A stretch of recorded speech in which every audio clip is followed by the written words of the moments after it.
am I the asshole for refusing to go to my mother-in-law's for dinner anymore? I want to preface this by saying that I'm on the spectrum and therefore struggle with nuanced social situations, which is why I'm reaching out to Reddit for some third-party insight. My mother-in-law has recently moved back to our hometown after finally escaping from her ex. My husband and I were unaware about the severity of the situation because she made efforts to hide it, and I know that my husband is feeling very guilty about it all. But my mother-in-law is doing better and has her own little apartment in town. She's been working on rebuilding her life. We've made efforts to support her as much as possible, but we're in a tight spot financially, so what we can do is limited. For the past couple of weeks, my mother-in-law has been inviting us over to her place for dinner multiple times a week. She's always loved to cook, and she says that she's excited to get to cook for family again. Plus, she gets to spend time with our toddler. The problem is that she consistently tells us to be there around 6, only for her to not have dinner ready until 9 or later. She also refuses any help in the kitchen. Oh, you're not the asshole. You're not the asshole. You have a toddler. You have a toddler, and she's not serving dinner until 9 o'clock, sometimes later at night. Absolutely not. No, I can't. No, we'll make it every couple of weeks, maybe once a month, but I'm not coming. No, because my baby is in bed by 9 o'clock. No, ma'am. No, ma'am. That's not, I don't want to be out at anybody's house just now eating dinner after 9 o'clock. The big back in me would flip a fucking table. No, the big back that is me would flip all the tables. What the fuck you mean dinner not ready? It's 9 o'clock. No. This is a major issue because we end up staying out past my daughter's bedtime. And that would be one of the biggest problems for me. 9 o'clock? My toddler is in the bed, not up at someone else's house across fucking town waiting for dinner. No, we can't come. Her whole nighttime routine gets thrown off. It makes it harder to get her down for bed, not to mention how cranky she gets waiting for food. See, no, not you making my life harder because you want to be a bitch. And that's really what it is. Like, only a bitch go invite 2 people with a toddler to their house at 6 o'clock to not have dinner served until after 9. Like, that's some bitch shit for real.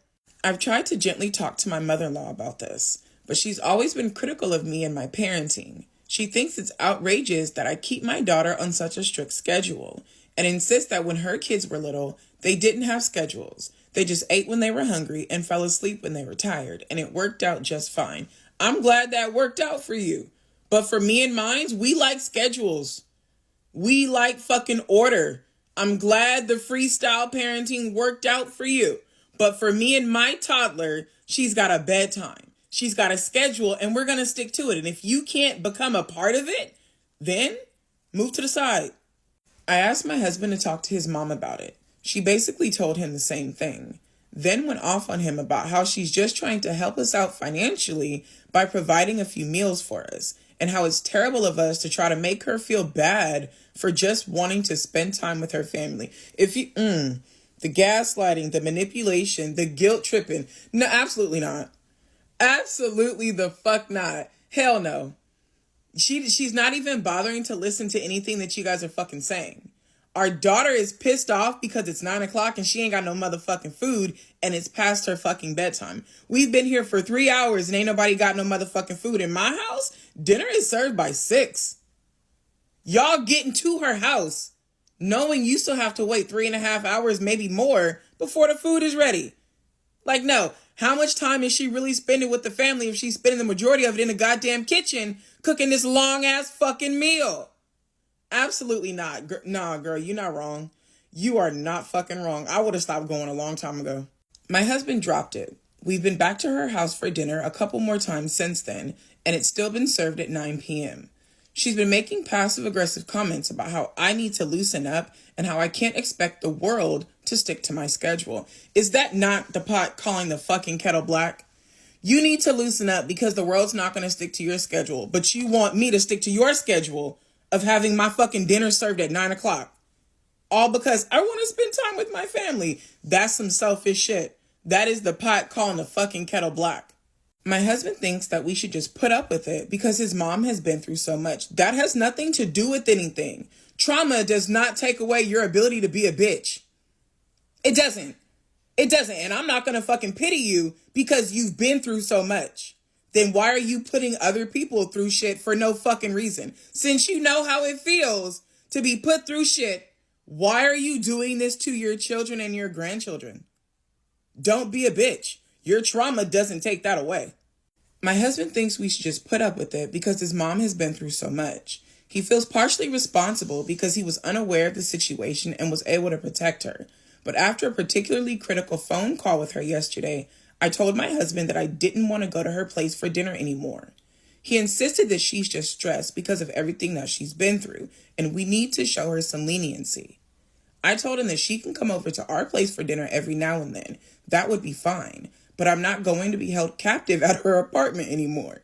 We didn't really come to an agreement, though, and I'm thinking that maybe I'm being too harsh on my mother-in-law and torturing my husband in the process. So Reddit, am I the asshole? Your husband needs to fucking grow up here, and you need to stop the pity party right now. It's one thing to be there for your mother-in-law, to be empathetic for what she's gone through, to be a support system. Absolutely. But what we're not going to do is write off everything that she's doing wrong simply because she's gone through so much and she's stressed about what she's gone through. Absolutely not, because there is no fucking end for that.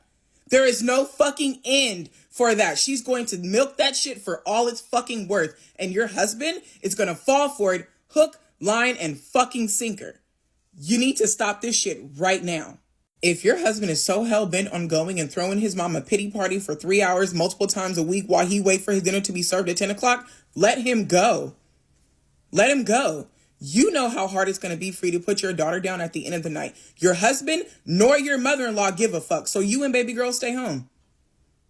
You and baby girl stay home. It's going to be difficult for you. Why would you continuously make shit harder? An invitation is not a summons. Just because somebody invites you somewhere does not mean you are required to go. If you don't want to go, baby, don't go. So I came down to the comment section because I wanted to see if OP explained what the mother-in-law was doing for 3 hours between 6 and 9 before she fucking served dinner. So basically she doing everything that she could fucking do before they get there.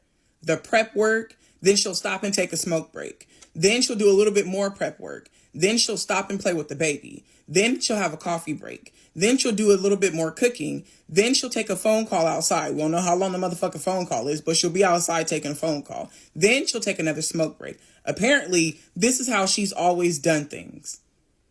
I want to know why she can't start doing these things at 3 o'clock. That way, when they get there at 6, the shit's done. And then you have even more time to play with the baby and have coffee and talk and take your phone calls. But that's just me. That's just me. Like I said, she's a bitch. She's a bitch. Her trauma don't take away the fact that she's a fucking bitch.